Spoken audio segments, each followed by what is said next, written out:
Hello students, welcome to your next class. आज हम यहाँ पर जो मैंने आपको 3 थ्योरम्स बताए थे, जो कि आपकी SSS, ASA, sorry SSS, SAS और AAA, उनके प्रूफ जो बच रहे थे वो करेंगे अपन, ठीक है। तो सबसे पहले हमारा पास आता है SSS कॉन्वर्जेंसी।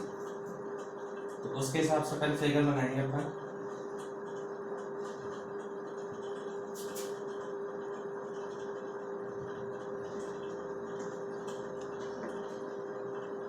ABC, DEF, ये दो ट्राइंगल्स हैं। इस प्रकार दिए हैं, गिवन है अपने पास AB अपॉन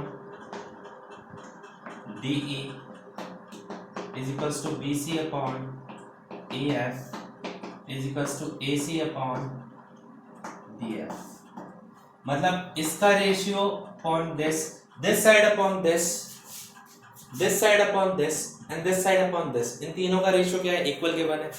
तो आप बोल दो कि सब तीनों का रेशियो गिवन है तो ये दोनों ट्रायंगल सिमिलर हो गए। ऐसा नहीं है, हमें ये चीज प्रूव करनी है। To prove triangle ABC is similar to triangle DEF, ये हमें प्रूव करनी होगी, ठीक है। अब इसको प्रूव करने के लिए क्या करेंगे अपन? सबसे पहले कंस्ट्रक्शन करेंगे। कंस्ट्रक्शन क्या होगा आपका?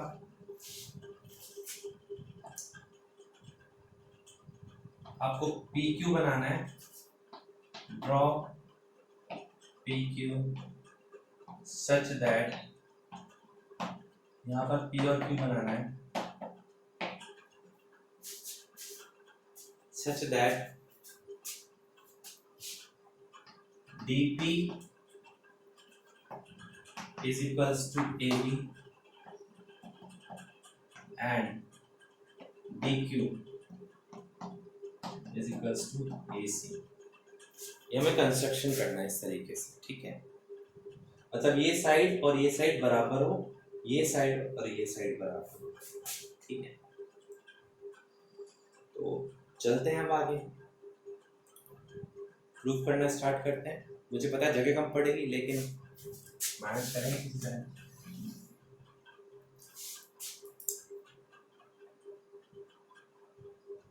सबसे पहले आपको बताया AB upon DE, AB upon DE is equals to AC upon DF। इसके इक्वेशन 1 डाल दो, ये गिवन है अपन को, ठीक है, ये गिवन। आगे चलते हैं।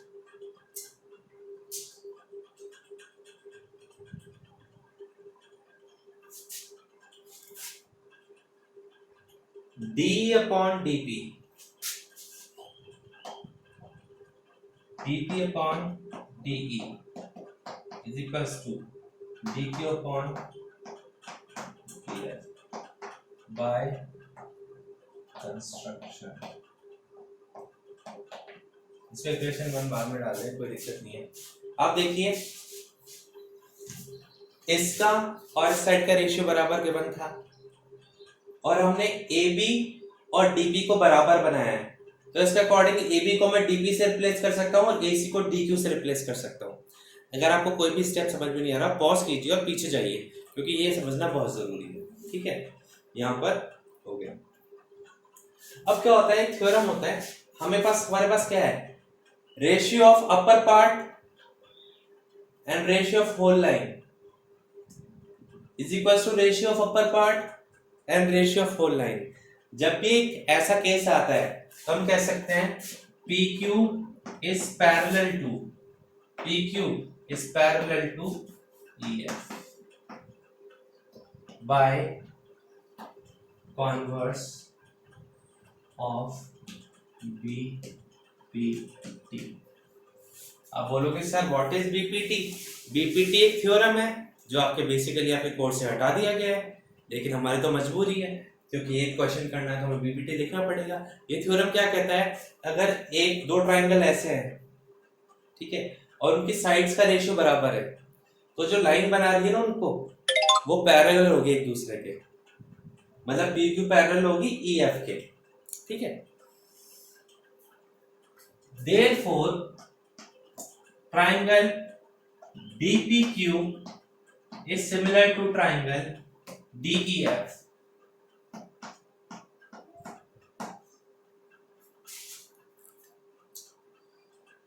ये छोटा वाला ट्राइंगल इस बड़े वाले ट्राइंगल के सिमिलर हो जाएगा। बोलोगे सर क्या कर रहे हो, समझ नहीं आ रहा।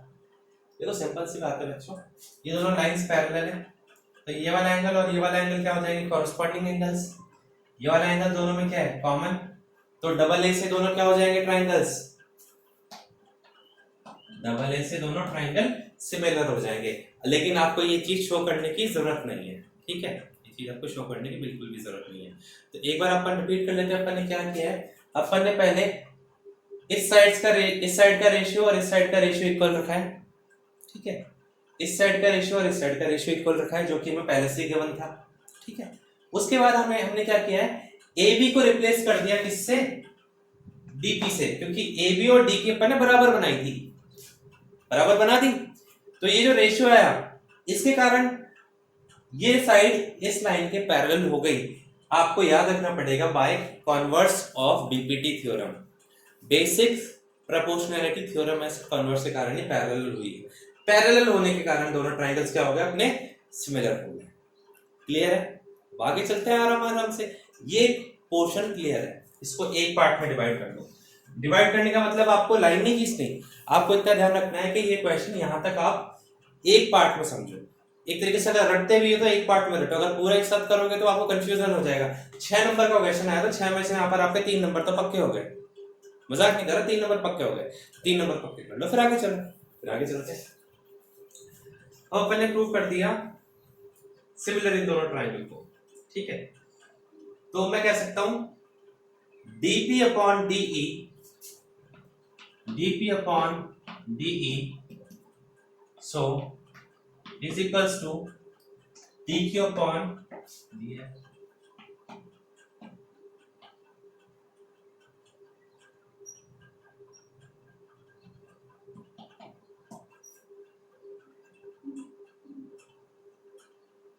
सॉरी, dq upon df लेते हैं, क्योंकि ये वाली लाइन तो अपन लिख चुके हैं। यहाँ पर समझना, यहाँ पे left side of smaller triangle upon left side of the larger triangle upon base of the smaller triangle base of the larger triangle, ठीक है। एक बार मैं इसको थोड़ा सा और लिख देता हूँ ताकि आपको बीच बीच में कंफ्यूजन ना हो, क्योंकि मैं लिख भी रहा हूँ और आपको करवा भी रहा हूँ। एक बार मेरे को लिख लेने दीजिए, फिर मैं आपको एक साथ एक्सप्लेन करता हूँ। ओके बच्चों, मैंने लिख दिया बाकी का बचा हुआ, और आपके कंफ्यूजन क्लियर कर देता हूँ और यहीं पर आपके क्वेश्चन में कंप्लीट करवा देता हूँ।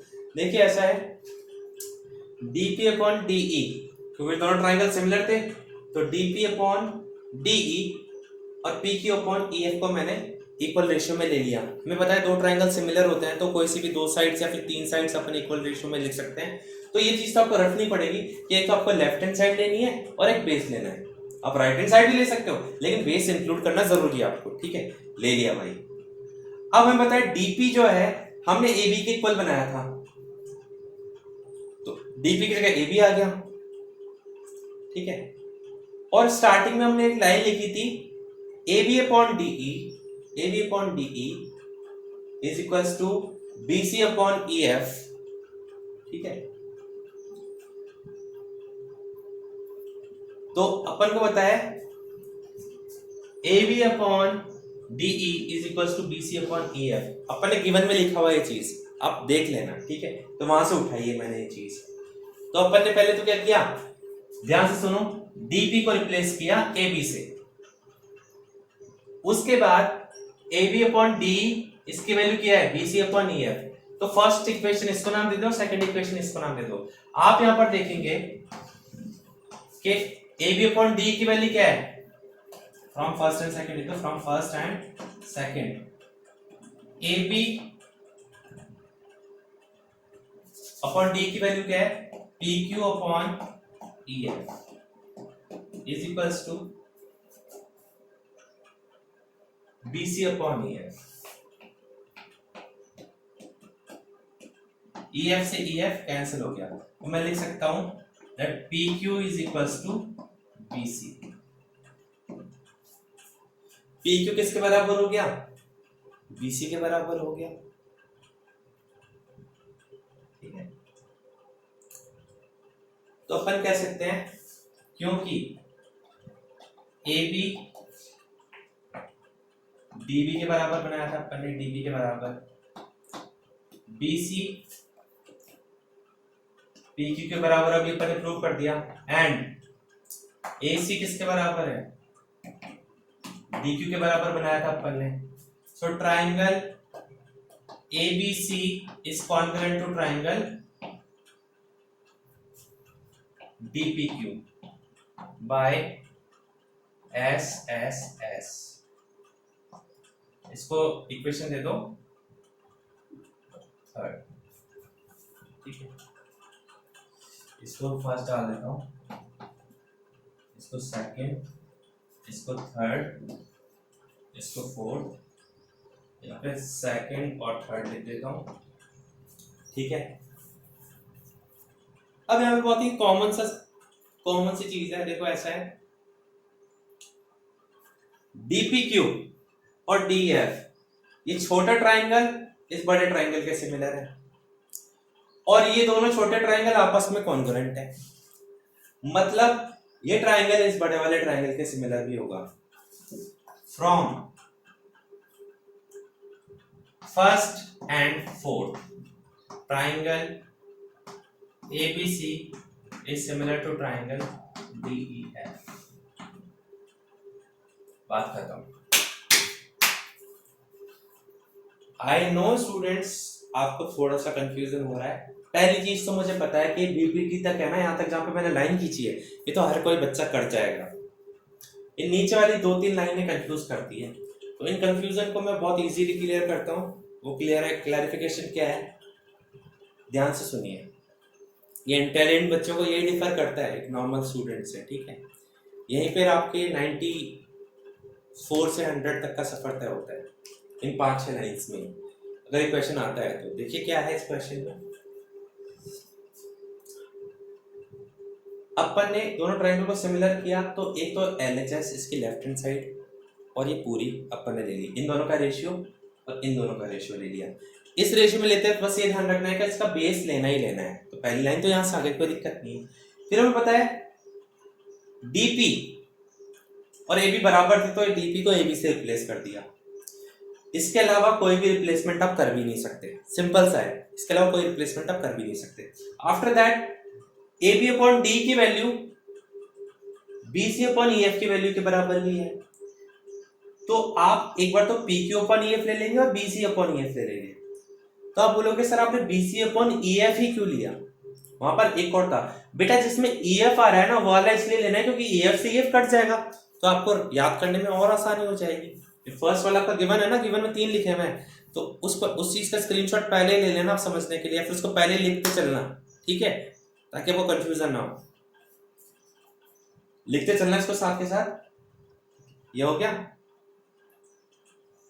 फिर क्या होता है अपना,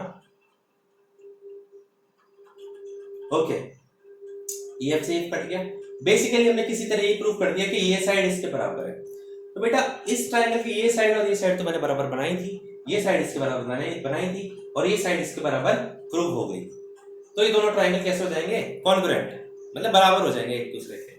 और हमने कहीं ना कहीं ये प्रूव किया था कि ये छोटा ट्रायंगल इस पूरे ट्रायंगल के सिमिलर भी है। तो जब ये इसके सिमिलर हो सकता है तो ये क्यों नहीं हो सकता? क्योंकि दोनों ट्रायंगल बराबर है। तो बेटा यही थी कहानी। ये एक थ्योरम देख लो, इतना लंबा जाता है, इसलिए इसको मैंने थोड़ा सा लास्ट में लेने की कोशिश करी। मैं आपसे ये रिक्वेस्ट है, इसका फिगर बनाइए, ठीक है, इसको सॉल्व करिए और एक बार खुद कर, एक बार देख के करिए, एक बार बिना देखे करिए, फिर तीसरी बार बिना देखे करिए, 3 बार रिपीट कीजिए, उसके बाद ये क्वेश्चन आपको क्लियर हो जाएगा। और फ्यूचर रेफरेंस में जब भी हो आप इसको थोड़ा सा कुछ सॉल्व करके देखिए, मतलब एक बार जरूर देखिए। ये तो बात हो गई इसकी। इसके अलावा 2 थ्योरम्स हो रहे हैं, उनको आप देखना, प्रॉब्लम आती है आप मुझसे पूछिए। ये ही रेफरेंस है, बेस है, ठीक है। ये कौन सा था? Triple S. अगर 3 साइड्स का रेशियो समान है, गिवन में लिखा था अपन ने, तो ये दोनों साइड्स क्या होंगी, सॉरी ये दोनों ट्राइंगल्स क्या होंगे, सिमिलर होंगे। ठीक है, okay students, thank you and have a nice day.